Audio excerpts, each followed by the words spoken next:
Pagi itu Bang Pian yang merasa sedikit kesal kepada Baba Ali memilih duduk di ujung rumah kosong yang akan dibeli oleh teman dari Baba Ali yang bernama Pak Bambang.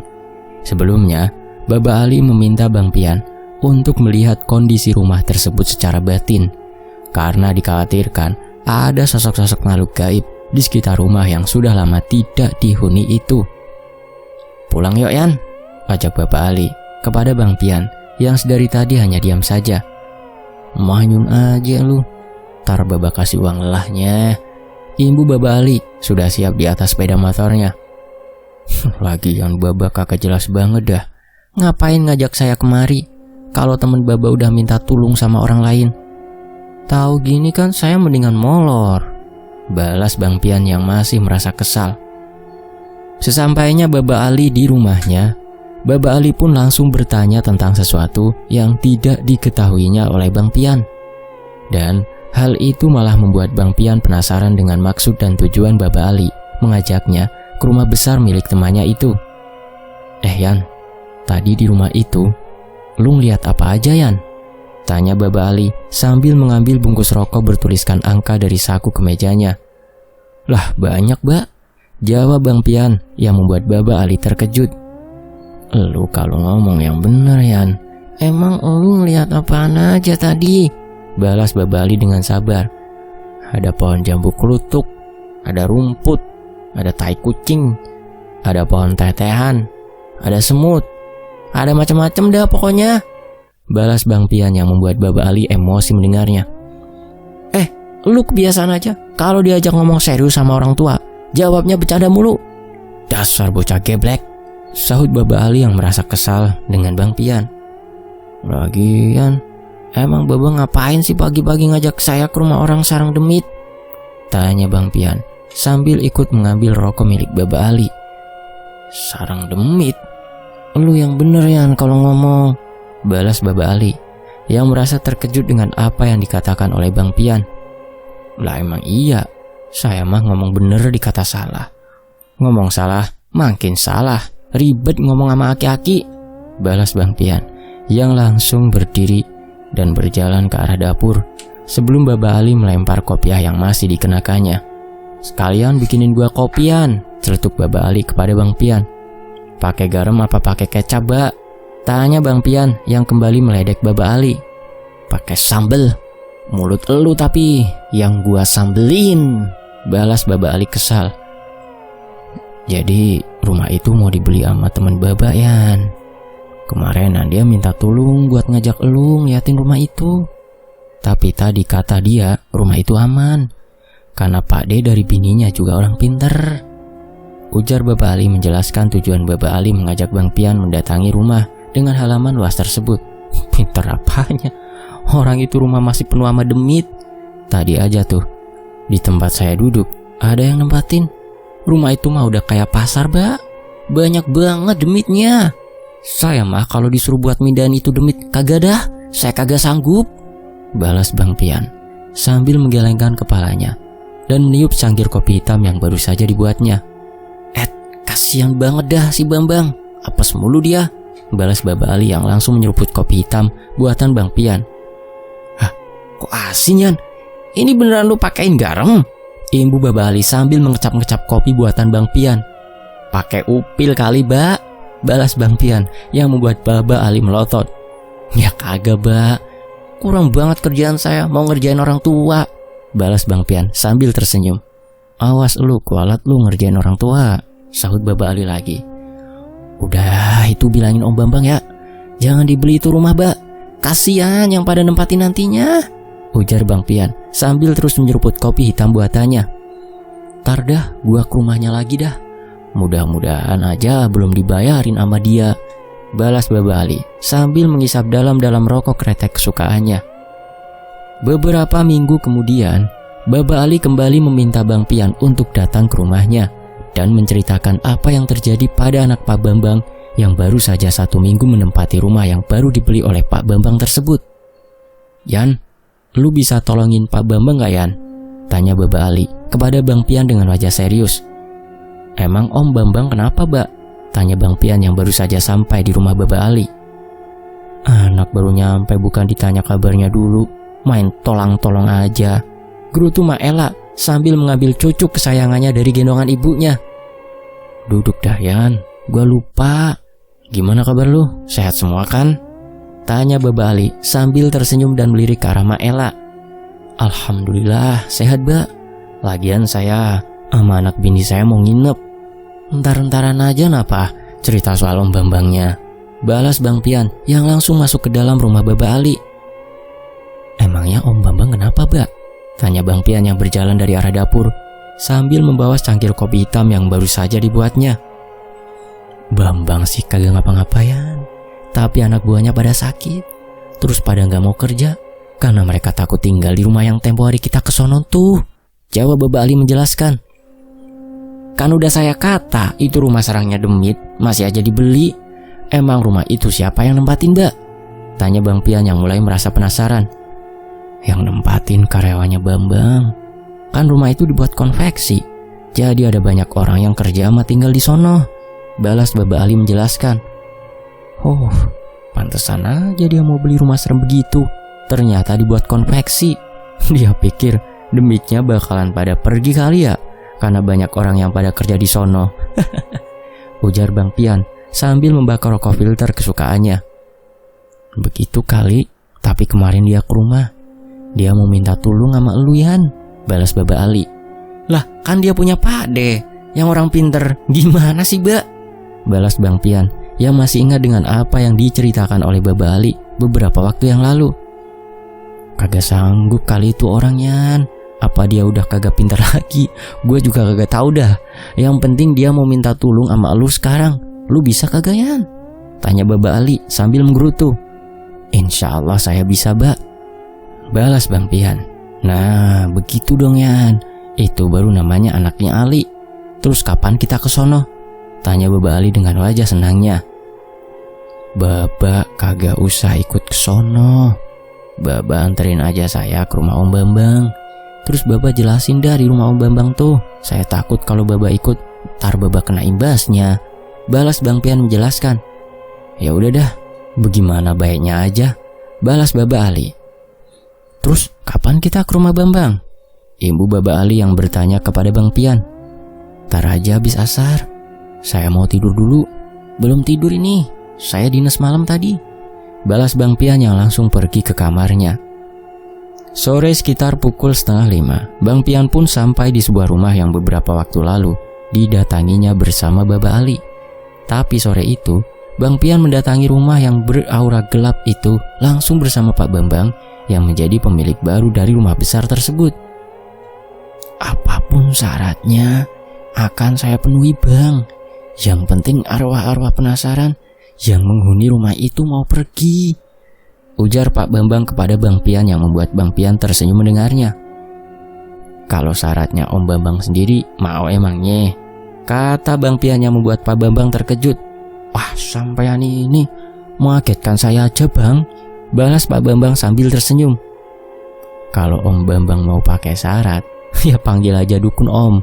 Tapi kalau saya kan bukan dukun, balas Bang Pian yang sedang berusaha menjelaskan sesuatu kepada Pak Bambang. Setan, kalau minta ini itu, jangan sampai diturutin Om. Itu jatuhnya musyrik, menyekutukan Allah, imbu Bang Pian yang membuat Pak Bambang terdiam. Lah terus gimana caranya buat minta mereka pergi Bang, kalau nggak pakai syarat?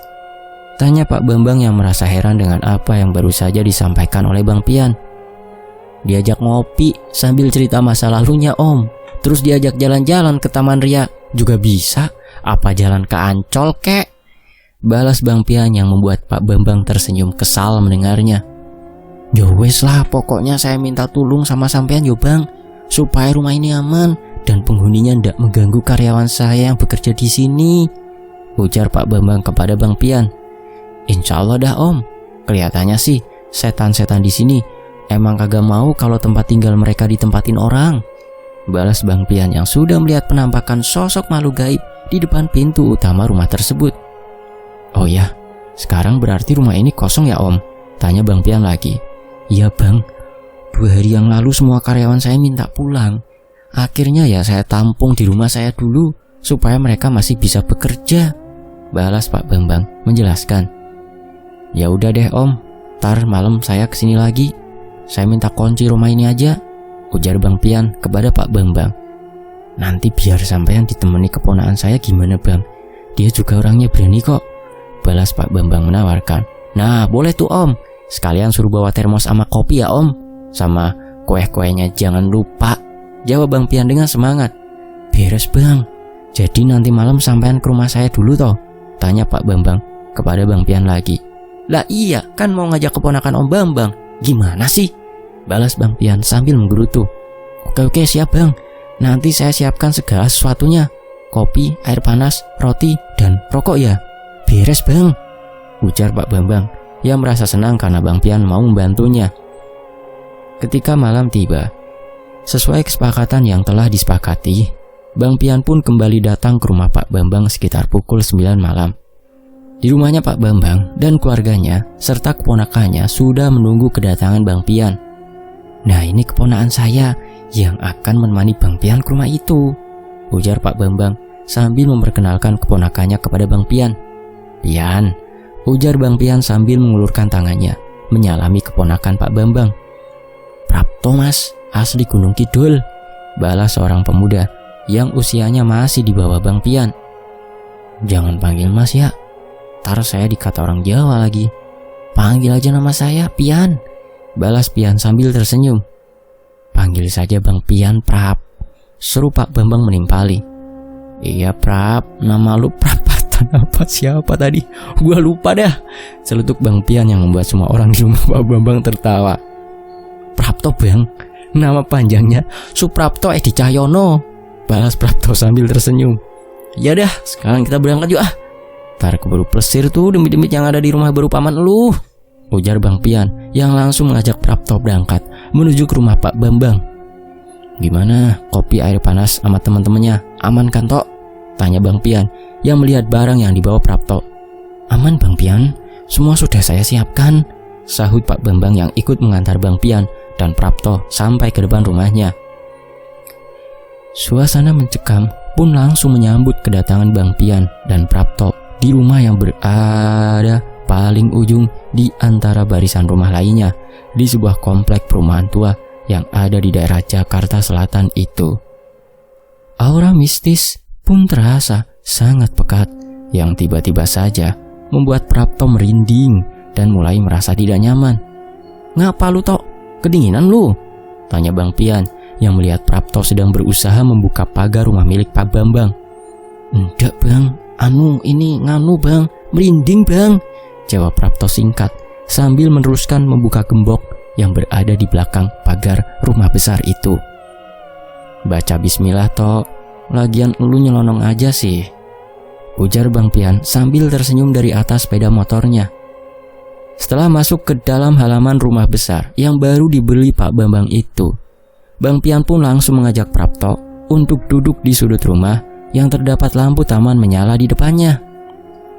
Nah, kita duduk dulu di sini Tok. Dah, sekarang keluarin dah semua bekal yang lu bawa dari rumah Om Bambang tadi, ujar Bang Pian yang membuat Prapto tersenyum. Kita ngopi dulu ya Bang, baru kerja, balas Prapto sambil menyiapkan gelas yang dibawanya di sebuah wadah. Kerja kata lu? Emang kita mau ngerjain apaan Tok? Kita disuruh ama Om Bambang buat ngopi doang di mari, balas Bang Pian yang membuat Prapto kembali tersenyum. Ah, sampean ini loh Bang, kok selalu lucu gitu loh, balas Prapto sambil menuangkan kopi saset ke dalam gelas. Udah nyantai aja kita, yang penting ngopi dulu sambil kita ngobrol dah, balas Bang Pian lagi. Tok, lu tadi bilang asli mana dah? Belah Kidul. Daerah mana tuh Belah Kidul? Tanya Bang Pian sambil membakar rokok filter yang dibawanya. Bang Pian, lanjut. Gunung Kidul Bang, bukan Belah Kidul. Aduh, jawab Prapto yang merasa kesal dengan Bang Pian. Wah, gue dengernya Belah Kidul Tok. Emang daerah mana itu Tok? Kayaknya baru denger dah gue. Tanya Bang Pian lagi. Gunung Kidul itu. Gunung Kidul itu salah satu kabupaten di daerah istimewa Yogyakarta, Bang. Aduh, ketawanya gak hilang-hilang nih teman-teman. Sorry ya, ini gak saya cut nih. Jawab Prapto menjelaskan. Oh iya, gua tahu dah kalau Jogja mah. Tok, kalau lu ngerasa pusing atau mual, lu bilang ke gua ya, jangan diam aja. Seru Bang Pian yang langsung disambut senyum oleh Prapto. Tok, kok lu cengar-cengir dah? Idih. Ibu Bang Pian yang semakin heran melihat sikap Prapto. Wah, kesurupan nih bocah. Suai bener dah, ujar Bang Pian yang langsung memegang erat tubuh Prapto. Setelah berusaha keras untuk membuat Prapto tenang dan mengajak sosok yang sedang merasuki tubuh Prapto untuk berkomunikasi, akhirnya Bang Pian pun berhasil mendapatkan informasi dari sosok yang masuk ke tubuh Prapto tentang rumah yang baru saja ditempati oleh para karyawan Pak Bambang. Sosok perempuan yang sedang merasuki tubuh Prapto pun menceritakan bahwa di dalam rumah itu banyak terdapat kuburan dari calon bayi yang memang sengaja digugurkan. Dan setelah lama berdialog dengan sosok jin yang mengaku bernama Maisyarah itu, akhirnya Bang Pian mengeluarkan jin tersebut dari dalam tubuh Prapto. Apa lu Tok? Cengar-cengir aja, tanya Bang Pian sambil tersenyum ketika melihat Prapto sadar. Aduh Bang, ini badan saya rasanya sakit semua Bang. Ngilu, balas Prapto sambil memegangi bagian tubuhnya. Lu tadi kerasukan Tok, ujar Bang Pian yang membuat Prapto terkejut. Yang bener Bang, tanya Prapto yang tidak mempercayai apa yang dikatakan oleh Bang Pian. Ngapain gua bohong? Tuh bekasnya, lu nulis nama jin yang masuk ke badan lu tadi, ujar Bang Pian sambil menunjukkan sebuah kata yang ditulis di lantai berdebu oleh sosok makhluk gaib yang merasuki tubuh Prapto tadi. Lah terus sekarang kita harus gimana Bang? Tanya Prapto yang semakin penasaran setelah percaya jika dirinya tadi memang kerasukan sosok makhluk gaib yang berada di sekitaran rumah itu. Ya kita masuk, kita tidur dah di dalam, balas Bang Pian yang membuat Prapto begitu ngeri. Memangnya kita harus tidur di rumah ini ya Bang? Tanya Prapto yang terlihat mulai ketakutan. Lah iyalah Tok, namanya juga penelusuran, ya kita harus gali informasi rumah ini dari makhluk-makhluk gaib yang tinggal di sini, balas Bang Pian menjelaskan. Baru saja Bang Pian selesai berbicara, tiba-tiba saja dari dalam rumah terdengar suara piring jatuh yang disusul dengan benda-benda lainnya yang seolah bergerak dengan sendirinya. Hal itu sontak membuat Prapto diam 1000 bahasa dan memasang pendengarannya dengan seksama. Noh, itu tandanya lu disuruh masuk Tok. Gurau Bang Pian yang terus meledek Prapto. Aduh, sampean saja sih Bang yang masuk. Saya tunggu di sini aja ya Bang, balas Prapto sambil terus mengedarkan pandangannya ke sekitar. Yakin nih, emang lu berani di sini sendirian? Yang ada juga lu kabur ninggalin gua. Udah, kita masuk aja berdua. Kita lihat noh, setan lagi pada olahraga di dalam. Jawab Bang Pian yang langsung berdiri dan berjalan menuju ke pintu utama yang ada di dalam rumah itu. Setelah Bang Pian memasukkan anak kunci ke dalam lubang kunci yang ada di pintu utama rumah itu, Bang Pian pun merasakan ada energi besar yang datang dan hendak menyerang Bang Pian dan juga Prapto.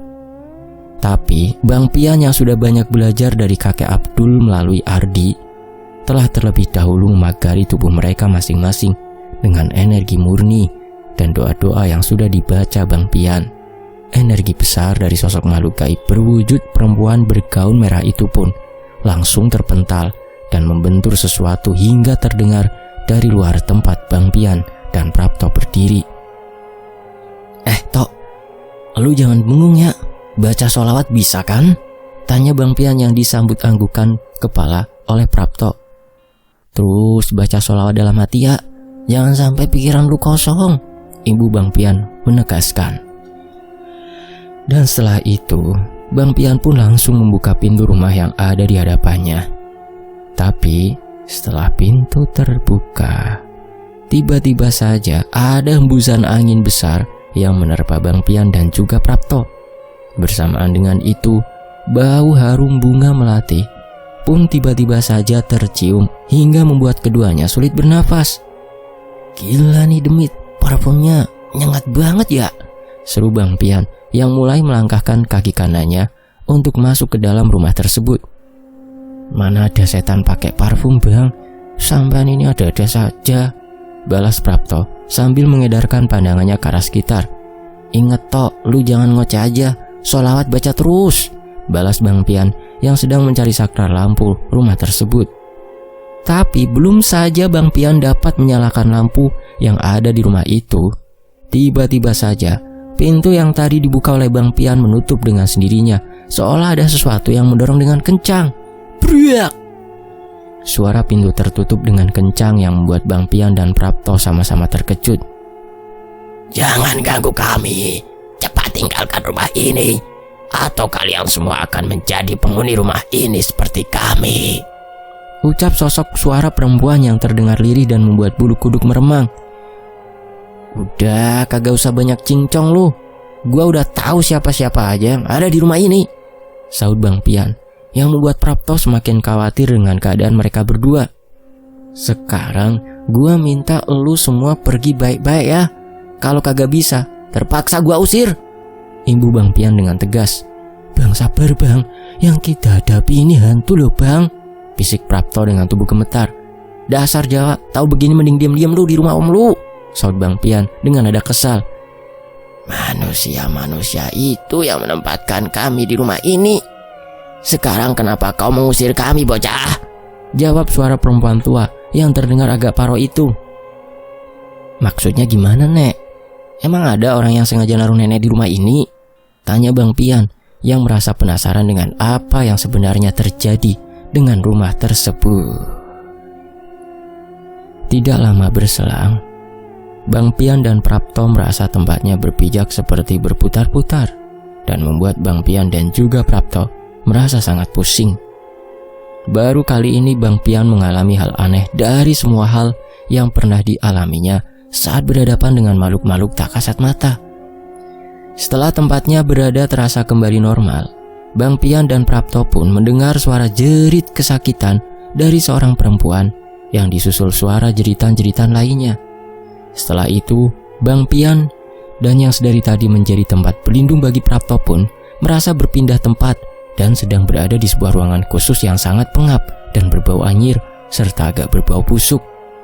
Di tempat itu, Bang Pian dan juga Prapto diperlihatkan seorang laki-laki tua sedang menggali tanah yang ada di dalam ruangan tersebut. Dan tidak lama kemudian, lelaki tua itu memasukkan kain putih yang entah apa isinya ke dalam lubang tersebut. "Baru kali ini ada orang yang kuat bertahan lama berada di dalam rumah ini," ujar sosok perempuan berambut hitam kusut dan mengenakan gaun merah yang mengeluarkan bau anyir darah. "Kau lihat sendiri bukan? Jika manusia-manusia berarti iblis itu yang menaruh kami di tempat ini," imbu sosok perempuan dengan wajah keriput itu sambil mengangkat kedua tangannya. Setelah sosok perempuan yang memiliki wajah seram itu mengangkat kedua tangannya, tiba-tiba saja muncul puluhan bahkan ratusan sosok bayi yang berwarna merah dengan wajah-wajah yang sangat menyeramkan. Sosok-sosok dari bayi tersebut memiliki lidah panjang serta daun telinga runcing dan juga dengan barisan gigi-gigi tajam dan hitam. Sosok yang disebut bayi bajang itu mulai mengelilingi tubuh Bang Pian dan juga Prapto dengan sorot mata tajam, seolah sedang memandangi makanan lezat yang ada di hadapannya. "Sekarang, apakah kau mau mengusir kami anak muda?" Sosok perempuan dengan gaun merah tersebut berkata, "Rumah ini sudah dibeli oleh seseorang untuk dihuni, Nek. Jadi, daripada kalian merasa saling terganggu satu sama lain, sebaiknya kalian pergi dari rumah ini ya," balas Bang Pian yang tidak gentar melihat ratusan sosok arwah bayi bajang yang siap menerkamnya itu. "Kami tidak akan pernah pergi dari rumah ini, karena kami dilahirkan dan dikuburkan serta dilahirkan kembali dengan wujud seperti ini, di sini, di rumah ini," balas sosok perempuan bergaun merah yang sangat menyeramkan itu sambil kembali mengangkat kedua tangannya, seolah dia sedang memerintahkan para sosok arwah bayi bajang tersebut untuk menyerang Bang Pian dan juga Prapto. Setelah benar-benar mendapatkan serangan dari sosok-sosok arwah bayi bajang itu, Bang Pian hanya menunduk sambil menutupi wajahnya guna menghindari tetesan-tetesan air liur dari sosok bayi bajang tersebut yang berbau busuk. Sambil terus membaca doa dan meminta kepada Prapto untuk terus bersolawat, Bang Pian pun menunggu saat yang tepat untuk menyerang sosok perempuan yang mampu memerintahkan sosok arwah bayi bajang itu. Setelah Bang Pian merasa tenaga yang dihimpunnya cukup, Bang Pian pun lalu menghentakkan kakinya ke lantai sambil berteriak menyebut nama Tuhan Sang Pencipta Alam Semesta. Allahu Akbar! Seru Bang Pian sambil menggebrak ke arah sosok bayi bajang yang berterbangan di depannya.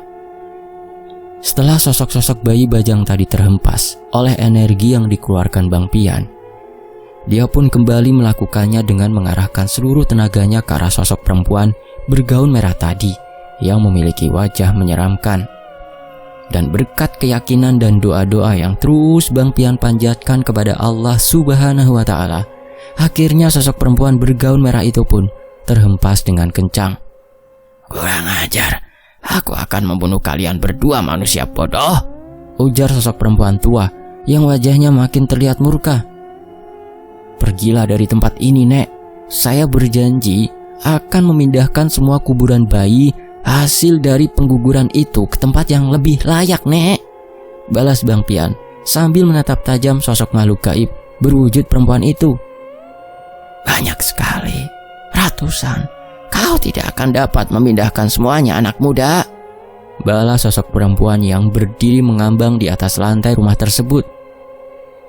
Asal kau mau menunjukkannya kepada kami, Nek, insya Allah kami akan memindahkannya semua, Nek, balas Bang Pian meyakinkan. Apakah kau juga akan memindahkan tubuhku yang terkubur di balik beton rumah ini?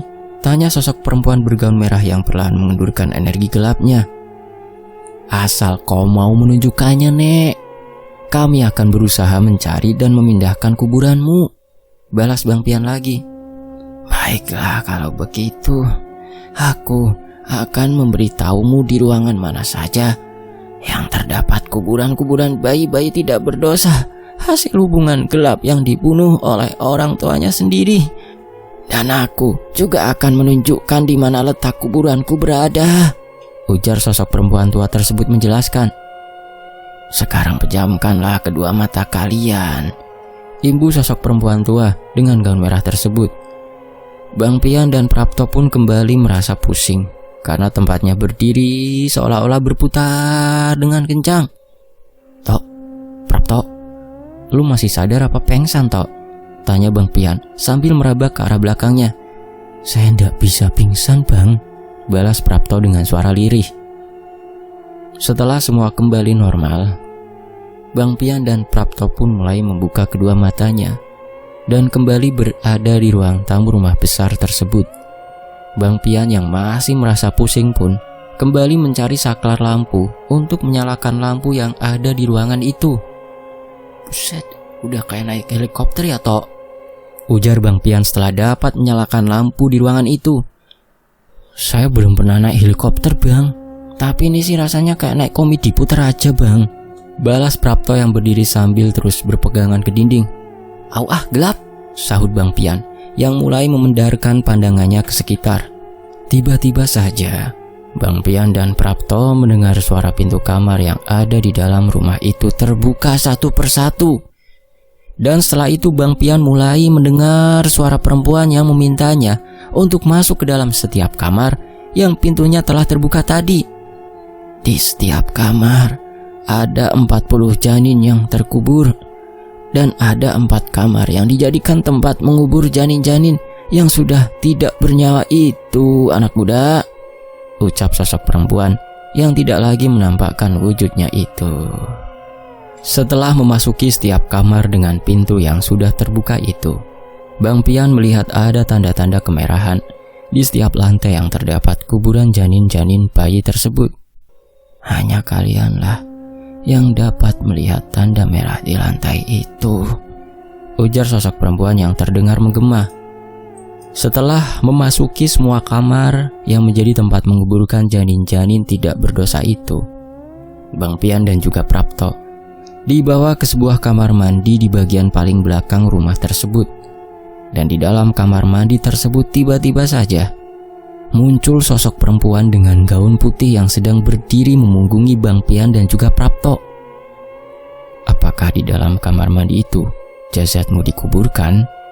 tanya Bang Pian kepada sosok makhluk gaib berwujud perempuan itu. "Pindahkan aku ke tempat yang lebih layak. Aku sudah lama terkurung di rumah ini.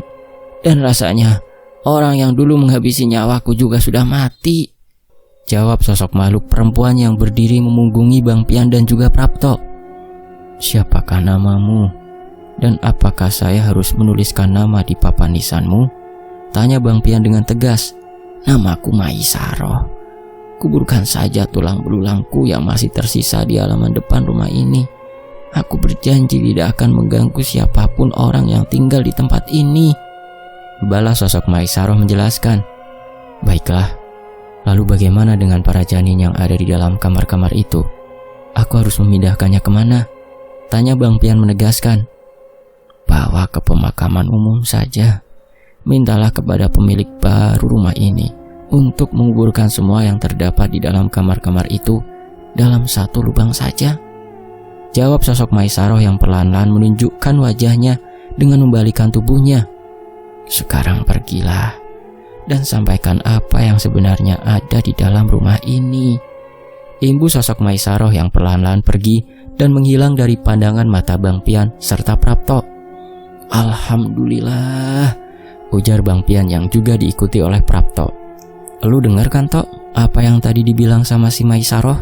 ujar Bang Pian yang disambut anggukan kepala oleh Prapto. "Bagus dah, mudah-mudahan aja Om Bambang bisa ngerti dengan apa yang terjadi di tempat ini," imbu Bang Pian sambil menutup kembali pintu rumah besar di dalam sebuah komplek perumahan tersebut. Setelah membereskan bekal makanan dan kopi yang mereka bawa, Bang Pian dan Prapto pun langsung pulang ke rumah Pak Bambang. Tapi karena Pak Bambang masih tidur, Bang Pian pun hanya mengantarkan Prapto dan langsung pulang ke rumah Baba Ali.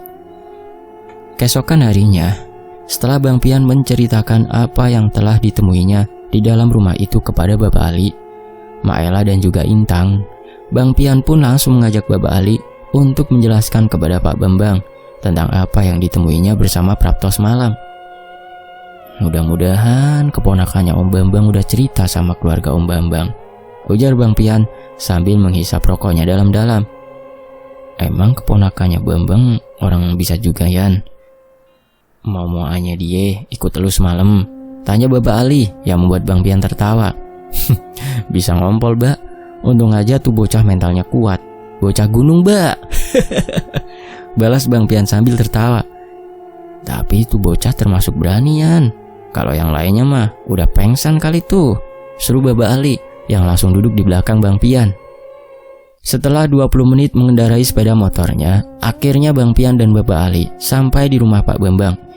Pak Bambang dan keluarganya pun menyambut hangat kedatangan Baba Ali dan juga Bang Pian yang telah membantu mengungkap apa yang sebenarnya terjadi di rumah yang baru dibelinya itu. "Alhamdulillah Bang Ali, untung Bang Pian mau membantu saya," ujar Pak Bambang yang merasa sangat senang sekali hari itu. "Ya, namanya orang punya kebiasaan, ya harus mau ngebantu orang lain, Bang," balas Baba Ali yang merasa bangga dengan Bang Pian. "Jadi, keponakan saya telah menceritakan apa yang semalam ditemuinya bersama Bang Pian. Alhamdulillah, kita semua jadi tahu titik persoalan dari rumah itu. Dan saya sudah berunding dengan keluarga saya untuk segera memindahkan semua kuburan janin yang ada di rumah itu," ujar Pak Bambang yang sudah duduk bersama Baba Ali, Bang Pian, serta keluarganya dan juga Prapto. "Alhamdulillah kalau begitu, Om. Tapi sebaiknya bertahap dulu aja, Om. Saya takut kalau sampai pihak yang berwajib tahu, maka rumah itu akan disegel dan tidak bisa ditempatin," ujar Bang Pian mengusulkan. "Iya Bang, awalnya Saya merasa bingung juga untuk melakukannya. Tapi kan sosok yang ada di rumah itu hanya meminta kuburan-kuburan bayi bajang itu dipindahkan toh, tidak meminta untuk diusut secara tuntas. Balas Pak Bambang, yang juga memiliki pemikiran sama dengan Bang Pian. Bukan hendak untuk menutupi sebuah kejahatan, tapi Bang Pian sendiri memiliki pemikiran yang rasional. Karena seandainya hal tersebut dilaporkan kepada pihak yang berwajib, tentunya akan menghambat semua hal yang sudah direncanakan oleh Pak Bambang yang akan menggunakan rumah itu sebagai konveksi. Dan juga rumah tersebut sudah tidak dihuni sejak tahun 2000 silam. Dan menurut ketua lingkungan setempat serta beberapa satpam yang sudah bekerja lama di sana mengatakan jika dari dulu rumah itu dikontrak oleh seorang dokter yang membuka praktek di hari tertentu saja. Jadi pemilik asli rumah tersebut tidak tahu menahu tentang apa yang terjadi pada rumah itu, hingga rumah itu terjual dari satu pihak ke pihak lainnya. Setelah berhasil memindahkan semua kuburan janin yang berada di rumah itu, dan juga dapat menemukan sisa-sisa tulang belulang dari sosok Maisaroh dan menguburkannya di halaman depan, rumah itu pun lalu digunakan untuk konveksi milik Pak Bambang. Tidak ada lagi kejadian-kejadian horor dari rumah itu, hingga konveksi milik Pak Bambang pun akhirnya gulung tikar. Sejak kejadian yang dialaminya, Prapto pun banyak belajar dari Bang Pian tentang hal-hal gaib. Bang Pian pun tidak keberatan untuk mengajari Prapto dan selalu mengajak Prapto ketika ada orang yang membutuhkan bantuannya. Sebelum Ardi kembali dari pesantrennya, Bang Pian pun memiliki teman baru dan merasa sangat cocok dengan Prapto. Bang Pian dan Prapto pun beberapa kali membantu orang dengan kasus yang sama seperti yang dialami Pak Bambang. Selesai. Demikianlah, semoga bisa mengambil hikmah. Wen Antoni pamit, sampai jumpa di kisah berikutnya. Wassalamualaikum. Terima kasih. Alhamdulillah.